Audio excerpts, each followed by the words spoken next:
Trending ngayon si Ella Cruz dahil sa sinabi niya na history is like a chismis. It is filtered and dagdag na rin, so hindi natin alam what is the real history.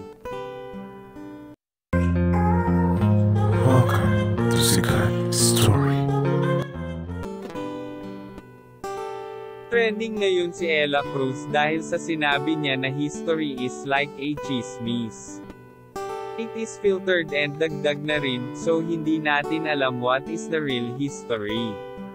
Andoon yung idea, pero may mga bias talaga. Yan ang sinabi ni Ella Cruz sa interview niya. Si Ella Cruz ay gaganap bilang isang Irene Marcos sa movie ng Made in Malacanang ngayong darating na July 7, 2022. Nang ma-interview siya dito at masabi ang kanyang opinion ay maraming netizens ang di pumayag sa sinabi niya. Maraming historia nang umalma sa sinabi ni Ella Cruz.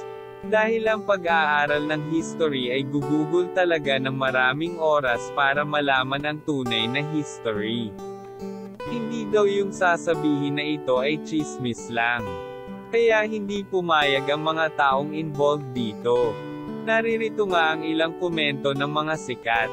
Wika ni Pokwang. Maling-mali. Mabuti pang ibalik na kitang muli sa dagat nak.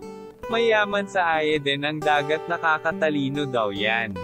Sabi naman ni Don Chang. Mahirap maging pag-asa ng bayan kung ang ating kasaysayan ay sadyang kalimutan.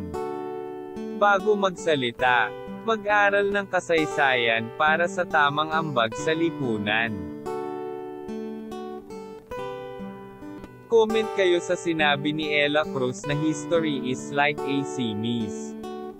Yan lang chika. Halina't mag-like, share and subscribe. Thank you.